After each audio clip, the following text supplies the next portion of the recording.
जय संघ शक्ति। ओम समानो मंत्र समिति समानि समानं मनः सचित्तमेषां समानं मंत्रम अभिमंत्र एवः समानेन वो हविषा जुहोमि। सबके विचार समान हो, चित्त मन से सब एक हो, ज्ञान सबको समान देता हूँ, समान सबका सत्कार हो।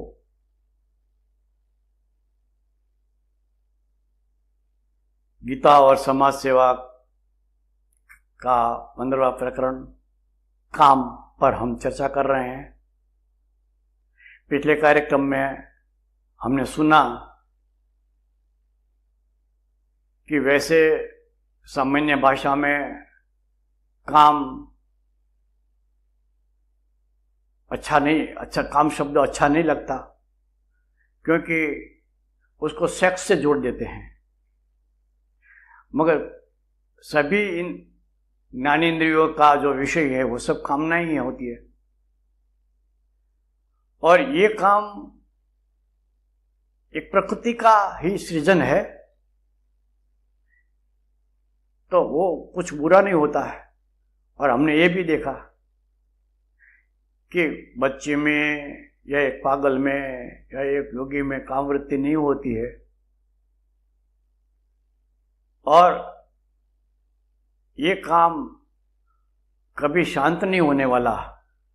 एक बार हमारे दिल में वो जो उसका जन्म स्थान है वो काम जन्मा, तो हम चाहते हैं कि हम ज़्यादा से ज़्यादा हम प्राप्त करें।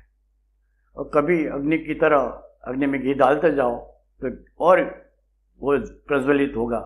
इसी तरह कामों भोग करते जाओ तो और मांगेगा, और दो, और चाहिए, और चाहिए। इसी तरह वो कभी शांत नहीं होने वाला। और इसलिए पूज्य तंत्री जी ने एक रास्ता तो ये बताया कि उसको मार दो, शरण नहीं है। दूसरा मार्ग बताया कि उसको बंदी बना दो, अपना सेवक बना दो। ये भी सरल नहीं है। और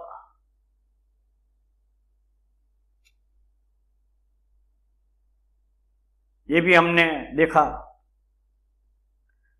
कि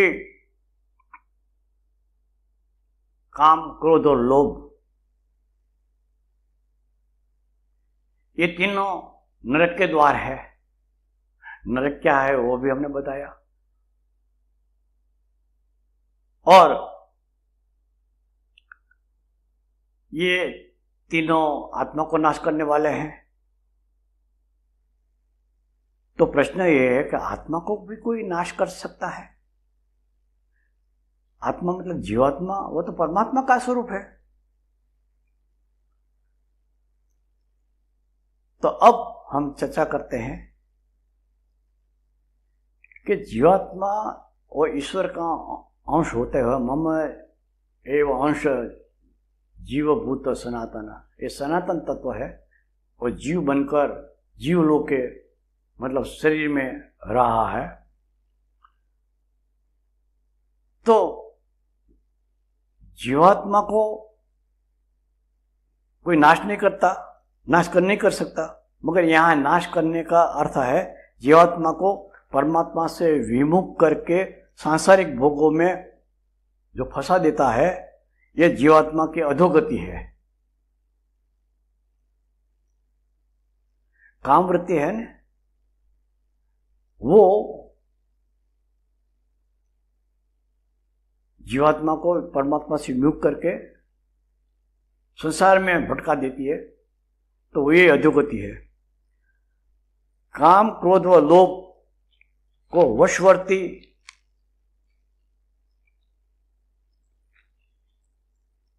काम, क्रोध को जो वशवर्ती है वो ऐसा कर्म करता है जिससे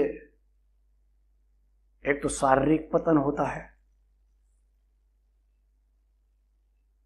कामोभोग से शरीर क्षीण होता जाता है।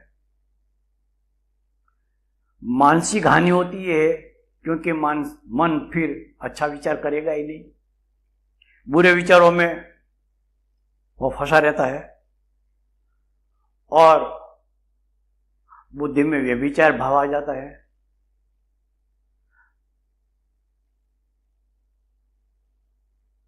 जिससे वह सारा सार का, अच्छे बुरे का, ग्राह्य त्याज्य का भेद वो देख नहीं सकती, बता नहीं सकती। ऐसा होने पर मानव दुखमय बन जाता है। मानव जीवन की सभी समस्याओं के मूल में ये कभी तृप्त नहीं होने वाला काम ही है। अतः जीवन सार्थक करने के लिए एक ही रास्ता है, कामनाओं का त्याग। मतलब जीवन में निष्काम भाव आ जाए, फिर देखो जीवन कितना हल्का बन जाता है, आनंद में बन जाता है और फिर गंतव्य की ओर, मतलब ईश्वर की ओर वह गतिमान बन जाता है और जीवन में आनंद, दैवी आनंद की अनुभूति होती है। तो काम पर विजय पाने का एक तो उसको मारने का बात बताई, दूसरे मार्ग है उसको दास बनाना है और दास बना हुआ काम आप जैसे कहेंगे वैसा करेंगे। और तीसरा है कूटनीति का, तीसरा मार्ग है कूटनीति का। कूटनीति का मतलब है उसको मूर्ख बनाना। काम में एक उत्तेजना है, कामी सदा उत्तेजित रहता है। तो क्या करना चाहिए? हमको इतना व्यस्त रहना चाहिए अच्छे कामों में, चाहे हमको अध्ययन का शौक हो तो किताबें पढ़ते ही रहे। यदि चित्रकला का शौक है तो चित्र बनाते रहो, चित्र दौड़ते जाओ। संगीत में रुचि है तो संगीत बजाते रहो, गाते रहो। सेवा का मार्ग लिया है तो सेवा करने में भागदौड़ करते रहो। तो उस काम आपको सताएगा नहीं, समय ही नहीं है, काम का चिंतन ही नहीं हो रहा है, काम के लिए आपके पास समय ही नहीं है, तो वो सदा हमारे से दूर रहेगा कि ये तो मेरी मानता नहीं, मेरी ओर देखता ही नहीं। काम का आक्रमण सदैव निठल्ले बिना काम का जो आदमी बैठा है ना, उस पर ज्यादा होता है। सतत व्यस्त व्यक्ति के पास काम के बारे में सोचने का भी फुर्सत नहीं होता, उसके पास समय नहीं कहाँ है जो काम के बारे में सोचा। फिर काम क्या करेगा? खड़ा रहेगा आपको निठल्ले बैठे बैठे हुए देखने की राह में कि आप कब फ्री होते हैं और मैं उस पर हावी हो जाऊं। और इस तरह काम को वश कर लिया तो जो काम सदैव नीचे की ओर गतिमान रहता है, जिसका प्रवाह नदी की तरह नीचे की ओर जाता है, वो पीछे मुड़कर ऊपर की ओर गतिमान बनेगा। हमको शरीर की क्षणभंगुर सदा अतृप्त रहने वाली भूख से निवृत्त करने के, भगवान को प्रसन्न करने के लिए ये जो भाव है, इस मार्ग पर समाज सेवा के कार्य में रुचि बनाकर हमारा श्रेष्ठ सहयोगी एक सहायक शक्ति बन जाएगा काम। उस शक्ति से प्रेरित बनकर हम ऊपर ऊंचे उठते जाएंगे। कामना तिरोहित होती जाती रहेगी। जैसे जैसे हम ऊपर उठते हैं, ऊंचे चढ़ते जाएंगे, काम वृत्ति धीरे धीरे शांत होती जाएगी। पर इसमें सावधानी ये रखनी है कि जो ही हमारी भगवत कार्य का या समाज सेवा में रुचि कम हुई, या हम काम छोड़कर कहीं प्रमादी बन गए तो याद रखना काम आप पर हावी हो सकता है, हो जाएगा। इसलिए सतत सावधानी आवश्यकता है। काम पर विजय पाने के लिए चौथा एक रास्ता है, वो है काम शत्रु से संधि कर लेना। काम का संपूर्ण त्याग असंभवित है, तो जितना हो सके इतना त्याग करके बाकी जो बच गया काम उसका शास्त्रानुसार भोगो। गृहस्थ जीवन में, दाम्पत्य जीवन में इस तरह का वैध काम उपभोग शास्त्र मान्य है, समाज स्वीकृत है। गीता इस बात को समर्थन करती है। वह कहते हैं कि धर्म विरुद्ध भूतेषु कामो अस्मि भरतर्षभ। 7वें अध्याय के 11वें श्लोक में कहा कि अर्जुन, धर्म विरुद्ध काम मतलब धर्म से जो मान्य है, धर्म के विरुद्ध नहीं, धर्म अविरुद्ध, धर्म मान्य जो काम है वो भूतेषु अहम अस्मि, मैं हूं। तो वो काम, उस काम को जो शास्त्र मान्य है वो ईश्वर का ही स्वरूप है। वरना काम जिसको हमने भगवान का स्वरूप नहीं माना,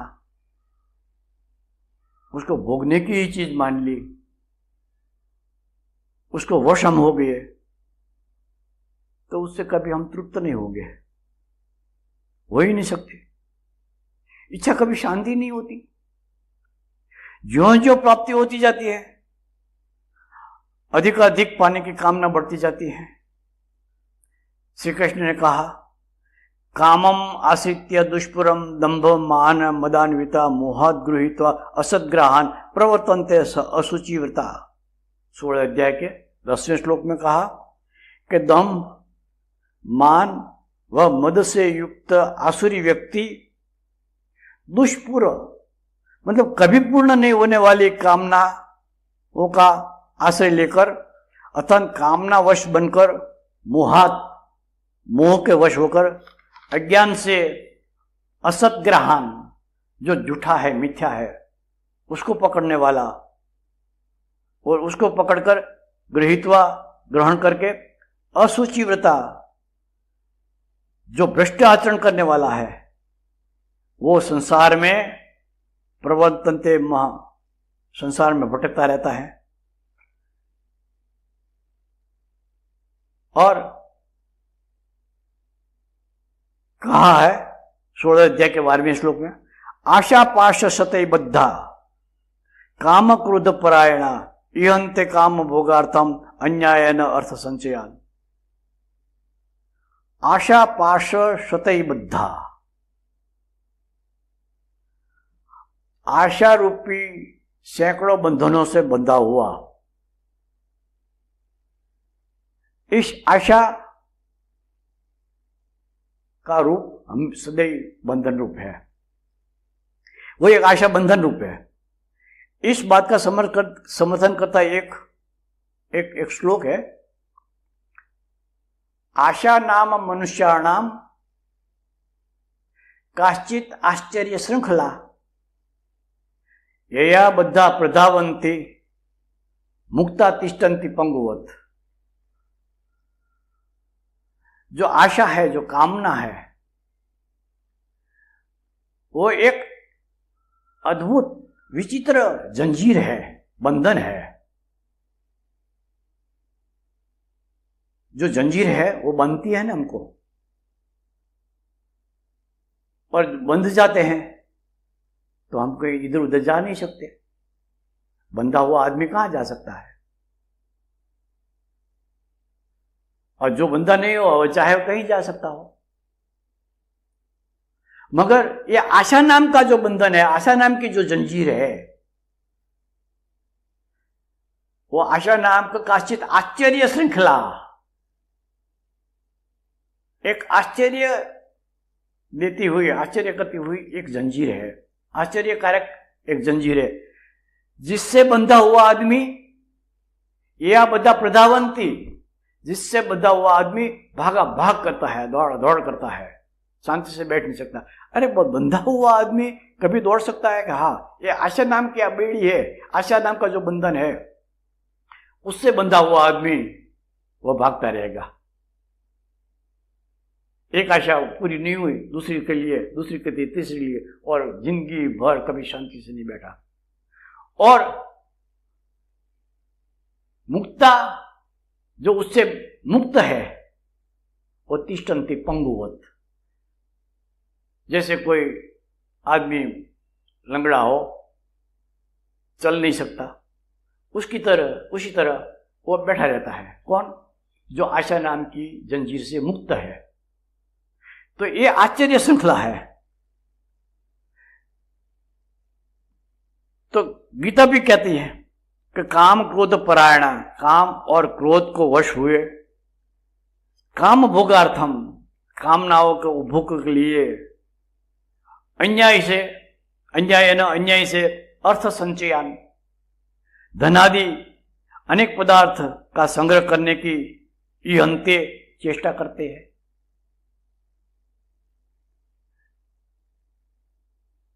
वैसे कामना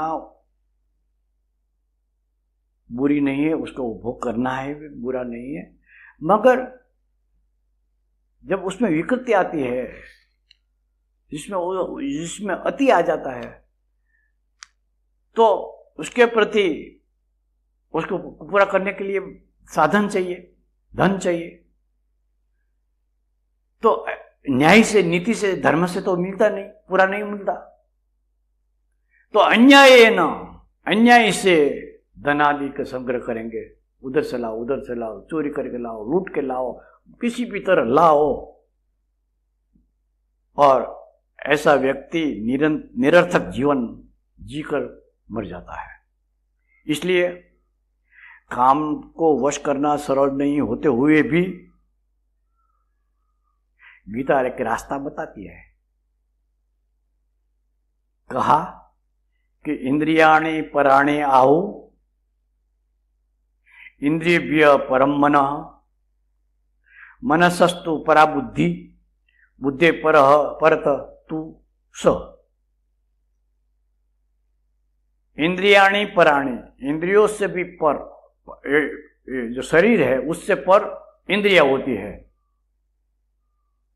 और वो इंद्रिया जो होती है उससे आगे मन होता है, और मन से बुद्धि होती है, और बुद्धि से पर वो जो तत्व है अर्जुन, वो तुम हो। ये अपना असली स्वरूप उसमें बताया कि जब तक मन है, बुद्धि है, तब तक हम अपने को नहीं पहचान सकते। जब हम मन से परे हो जाएंगे, बुद्धि से परे हो जाएंगे, तो हमारा असली स्वरूप जो आत्मा है उसका हमको परिचय होगा।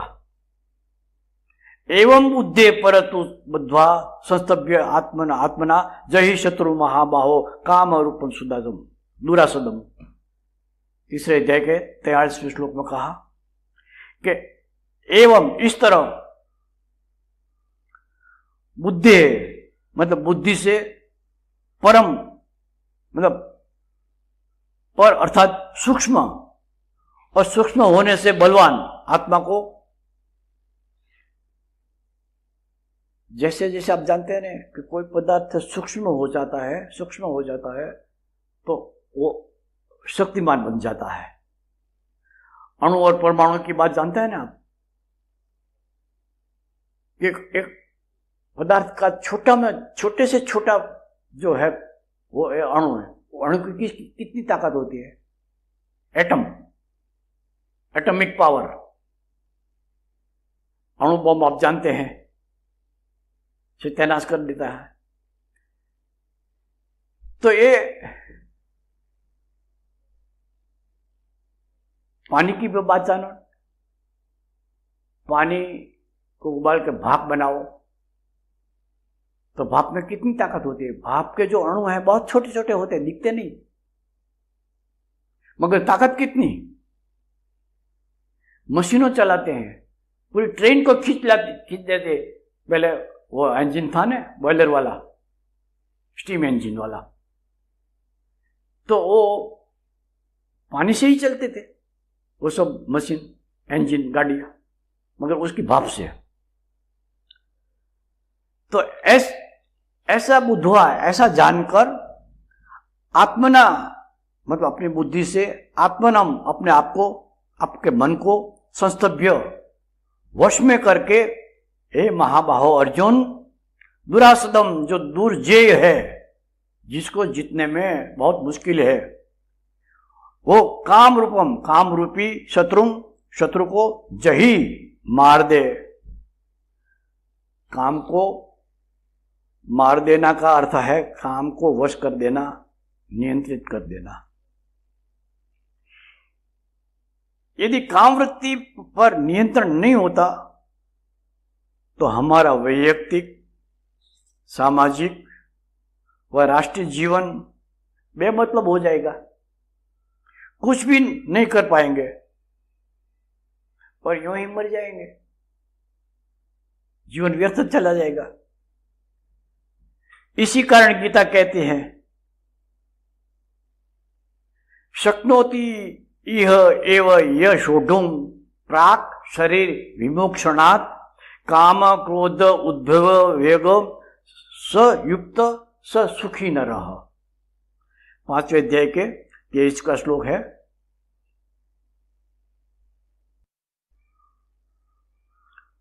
शरीर विमोक्षणात् प्राक, शरीर छूटे उससे पहले, काम क्रोध उद्भव वेगम, काम और क्रोध से उद्भवित वेग को सोढुम इव एव स शक्नोसी, सही लेने को जो यहां शक्तिमान बनता है वह युक्त है, वह योगी है, और वो सुखी न रहा, वो सुखी है। हम जानते हैं कि मानव देह अति मूल्यवान है। 84 लाख योनि में मानव जीवन श्रेष्ठ माना गया है, और मानव योनि के अलावा जो देव योनि है उसमें विलासिता होती है और भोगी भोग है। वहां कोई भक्ति नहीं होती, देवलोक में कोई भक्ति नहीं होती, वहां भोग होता है, वहां शांति नहीं होती। भोगवृत्ति कभी शांति से आपको बैठना नहीं देगी। इसलिए देवता लोग सदा भयभीत रहते हैं। पुराणों में कई कहानियां ऐसी आती है कि देवलोक पर असुरों का आक्रमण हुआ और देवलोक भाग गए, और उधर असुरों ने स्वर्ग में सब तोड़ फोड़ दिया। तो देवलोक भागते क्यों हैं? याद रखना, जो भोगवादी है वो सदैव कायर होता है। उनमें हिम्मत नहीं होती कि हम हमारे शत्रु है उनका सामना करें, वे पाप खड़े हो जाएंगे। और वहां वो देवलोक में आत्मकल्याण का थोड़ा सा भी सोच नहीं होगा। कौन करेगा सोच आत्मकल्याण का? भोगों में लिप्त है सब देव, वहां अप्सराएं नाचती रहती है। तो ऐसी देव योनि, उसमें भी आत्मकल्याण की बात नहीं है। और जो तिर्यक योनि होती है, मतलब पशु पक्षी जंतु कीड़ा, वो तो जड़त्वधारी है। उनकी बाहरी चेतना हलचल दिखती तो है, मगर उसकी अंतर चेतना नहीं होती। अतः वे जड़ है, और जड़ कभी आत्म कल्याण का नहीं सोच सकता। कभी गाय या बकरी कभी नहीं सोचेगी कि मैं अपना आत्म कल्याण करूं। वो तो एक जड़वादी जीव है, जड़ जीव है, जो प्रकृति के नियम अनुसार वो जीवन जीते हैं और मौत आने पर मर जाते हैं। इस तरह न देव न पशु आदि के लिए काम क्रोध पर विजय का प्राप्त करने का, उनको वश करने के लिए कोई प्रश्न नहीं है, क्योंकि वो भोगवादी में तृप्त रहते हैं, तृप्त तो कभी नहीं होते। उधर जड़ में उनको कोई कामना होती नहीं, वो प्रकृति का जीवन जीते हैं। केवल मानव योनि ही ऐसी योनि है जहां मानव यदि चाहे तो, और आप भी मानव है ना, मैं भी मानव हूं ना, और यदि हम चाहते हैं तो सावधान होकर, तत्पर होकर, काम क्रोध के वेग को यह शरीर छूटे उससे पहले उस पर विजय पानी है। शरीर छूट जाएगा तो काम क्रोध अपने आप मर जाएगा, जल जाएंगे, उससे हमको क्या लाभ मिलेगा। तो श्री कृष्ण ने कहा कि जो शरीर छूटे उससे पहले जिसकी कामना समाप्त हो जाती है, कामना समाप्त हो गई कि क्रोध होगा ही नहीं, तो वो काम और क्रोध पर वश कर लेता है उनको। वो उनको कहा श्री कृष्ण भगवान ने योगी, और वही सुखी। मगर हम लोग असावधान बेहोशी में जी रहे हैं, लापरवाही रखते हैं, और दुर्लभ मानव जीवन विषय भोगों को बटोरने में लगे रहते हैं। तो परिणाम स्वरूप पछतावा, और कुछ मिलेगा ही नहीं। केनोपनिषद जो एक उपनिषद का नाम है, उसके दूसरे सर्ग में 5वें श्लोक में कहा गया है कि इह चेत अवेदित अर्थम सत्यम अस्ति, न चेत इह अवेदित महति विनष्टि। केनोपनिषद में कहा कि यदि जान लिया, परमात्मा को जान लिया, तो सत्यम अस्ति, तो वो सच्ची बात है। नौचेत वरना यह अवेदित महति विनष्टि, नहीं जाना तो बड़ी भारी हानि होने वाली है।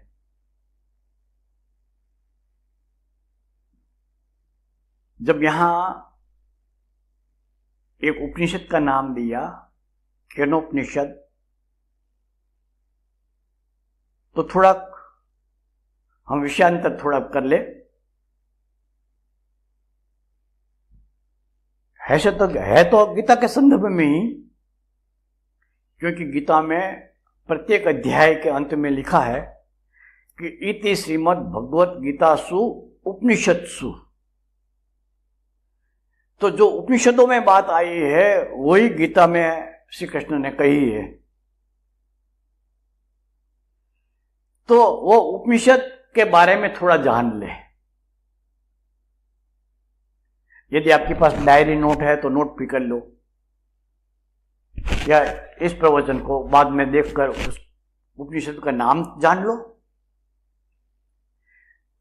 उपनिषद का अर्थ है उपनिषद, नजीक बैठकर वेद का ज्ञान को समझना। गुरु के नजदीक बैठकर, गुरु के सामने बैठकर, गुरु के मुख से जो जाना जाता है उसको, उनको कहते हैं उपनिषद। और ऐसे 100 से ज्यादा उपनिषद माने गए हैं, मगर 11 उपनिषद है जिनमें आत्मज्ञान पूरा भरा पड़ा है। उनका नाम लिख लो, अभी तो ये याद कर लो। एक है ईशोपनिषद, या तो उसको कहते हैं ईशावास्य उपनिषद। दूसरा है कठोपनिषद। तीसरा छांदोग्य उपनिषद। चौथा ऐतरेय उपनिषद। पांचवा तैत्तिरेय उपनिषद। छठा प्रश्नोपनिषद। सातवां केनोपनिषद, जिसकी हमने अभी चर्चा की। आठवां है अश्वास्व श्वेतास्वस्तर। नौवां है बृहद आरण्यक। 10वां है मुंडूकोपनिषद और 11वां है मांडुक्य उपनिषद। इन उपनिषदों के बारे में यहाँ चर्चा नहीं करनी है, क्योंकि वो तो बहुत गहन विषय है और हमारी शक्ति से परे की बात है, समय भी नहीं है, जरूरत नहीं है। पर नाम तो जानना चाहिए ना कि ये उपनिषद क्या चीज़ है और उसमें कौन सी प्रकार है। तो इतना कहकर हम थोड़ा आगे चलेंगे। गीता कहते हैं कि प्राक शरीर विमोक्षणात्, कहने का मतलब यह है कि ये शरीर नाशवान है, कभी भी नाश हो सकता है, इसलिए वह प्राणहीन बन जाए उससे पहले यदि काम क्रोध पर विजय प्राप्त कर ली, उनके वेग को सह लिया, तो समझ लेना कि मानव जीवन सार्थक हो गया, जो चाहिए वो मिल गया। और अगले जन्म में उसे काम क्रोध सताएंगे नहीं।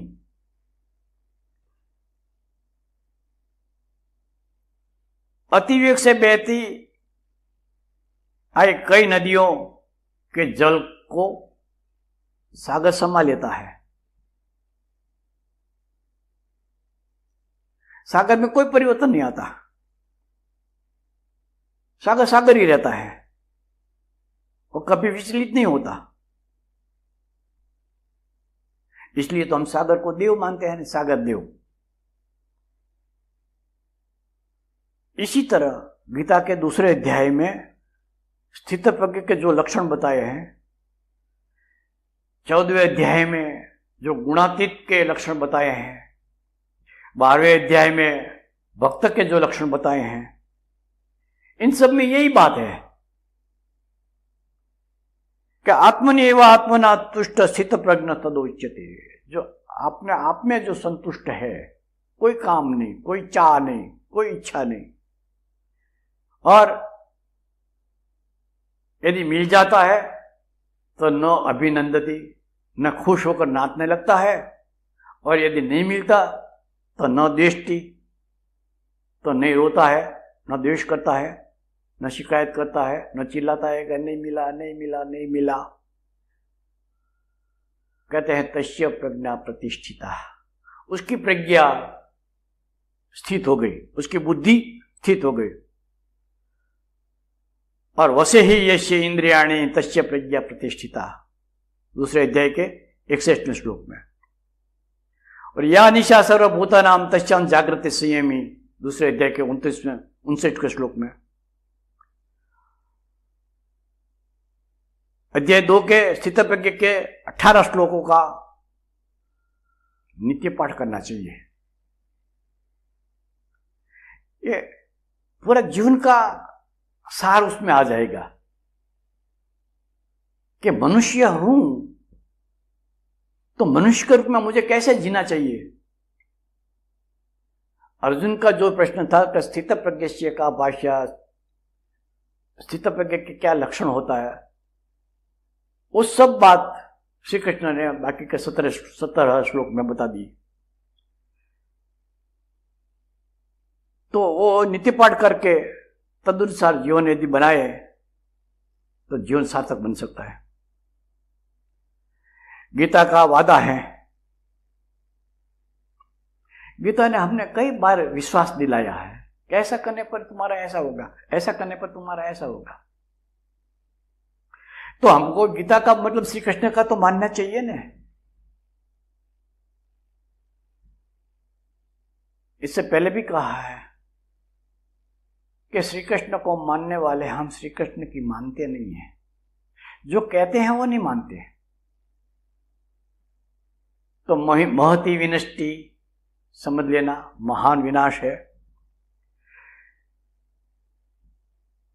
तो गीता का वादा है कि ऐसा स्थित प्रज्ञ बन जाए तो काम आदि सांसारिक सभी भोग वृत्ति शांत हो जाएगी। कैसे? तो उसी अध्याय, उसी स्थित प्रज्ञ के लक्षण में बताया कि आपूर्यमाणम अचल प्रतिष्ठम समुद्र मापम प्रविशन्ति यद्वत् तद्वत् प्रविशन्ति सर्वे कामा से शांति मापनोति न काम कामी।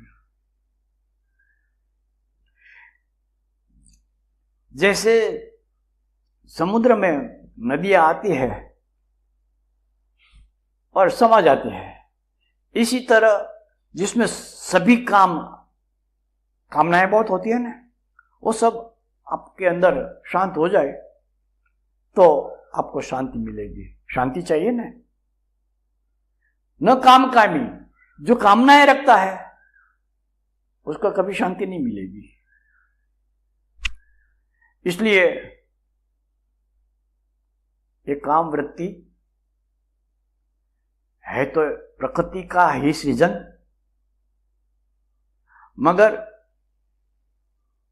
हमारे लिए दुश्मन वो तब बनती है जब हम उसके वशवर्ती हो जाते हैं, वरना काम कोई बुरी चीज नहीं है। और प्रकृति की सृजन कभी कभी बुरी हो सकती है, मगर जब उसमें विकृति आ जाती है, उसमें अतिशयता आ जाती है, और कभी तृप्तवान होने नहीं होने वाली ये काम वृत्ति के पीछे हम भागते ही रहते हैं, जीवन व्यर्थ गंवा देते हैं, तो मान लेना कि हमारा जीवन गया। तो अभी काम के बारे में श्री कृष्ण ने जो कहा वो थोड़ा बाकी रह जाता है, इधर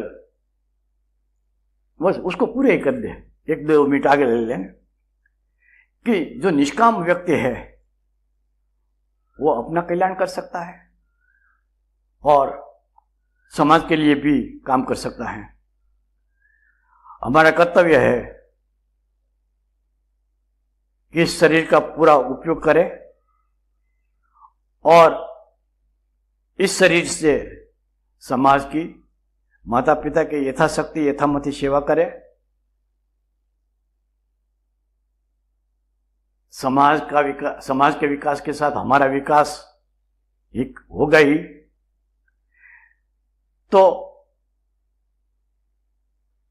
पालतू शेर जब हमारा खून चक जाता है तो उस शेर को धक्का देकर हम छूट नहीं सकते, वो झटकेगा हमारे पर। उसके लिए एक ही रास्ता है, उसको उस शेर को मार देना। तो इसलिए काम वासना को यदि मारा नहीं तो वो हमारे लिए खतरा बन जाता है। अंत में पूज्य श्री ने जो कहा कि काम ईश्वर का स्वरूप है, शास्त्रानुसार संयमित कामोभोग में कोई दोष नहीं है, काम के वशवर्ती ना हो और संभाव रखो, अनायास मिल जाए तो उसमें कोई बुरा नहीं है, उसका भोग करो। इसी बात लेकर बात से हम इस प्रकरण की पूर्णाहुति कर रहे हैं। संगदक्ष। ओम शौर्यं तेजो धृतिर्दाक्ष्यं युद्धे चाप्य पलायनम दानमीश्वर भावश्च क्षात्रं कर्म स्वभावजम्। ओम शांति शांति शांति। जय संघ शक्ति।